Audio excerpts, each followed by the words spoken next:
মই সোপাধৰা নহয়, মই শিল্পী।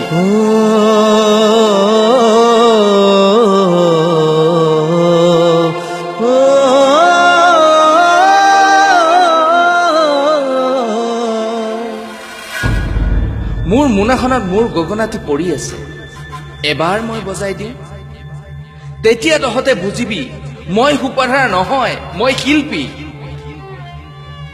মই দুষ্কাৰ্য কৰি ফুৰা, অসৎ উপায়েৰে অসমত সোমোৱা অনা অসমীয়া পাখণ্ডও নহয়। মই অসমীয়া, সঁচাকৈ মই অসমীয়া। মোক কিয় মাৰিছে সিহঁতে মই ধৰিব পৰা নাই। দিনৰ ভাগতে ফুৰিবৰ বাবে আহিছিলো তহঁতৰ কাৰ্বি আংলঙত, দুষ্কাৰ্যৰ বাবে নহয়, আজৰি সময় কটাবৰ বাবেহে আহিছিলো। মোক নামাৰিবি অ', মই সোপাধৰা নহয়, মই শিল্পী, একে অসমীয়াই সন্তান। মোৰ গাটো বিষাইছে, আৰু নামাৰিবি অ', চা উঠটো ফাটিব ধৰিছে, আৰু নামাৰিবি, মই তহঁতৰ বাবে বাঁহীটো বজাব নোৱাৰিম।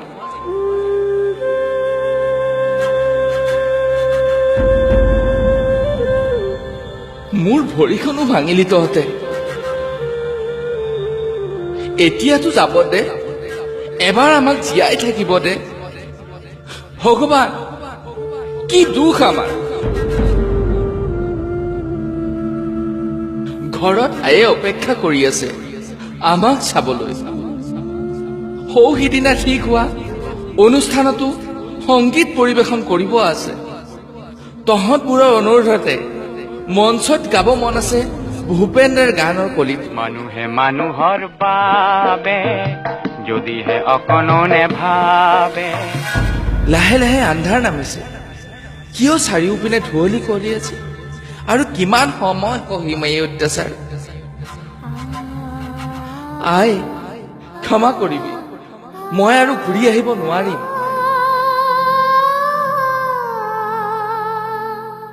অসমবাসীও মোৰ মৃত্যুত মোক পাহৰি নাযাবি। মই জীয়াই থাকিব বিচাৰিছিলো, মোক জীয়াই ৰাখিব লাগিব। মই সপোন দেখিছিলো, মোৰ সপোন পূৰাব লাগিব। পাৰিলে এই জীৱশ্ৰেষ্ঠ মানুহ কেইজনক এবাৰ বুজাই দিবি, মই সোপাধৰা নহয়, মই শিল্পী, মই অসমীয়া হয়, সঁচাই অসমীয়া। মই সঁচাই অসমীয়া হয়, অসমীয়া মই সঁচাকৈ অসমীয়া হয়।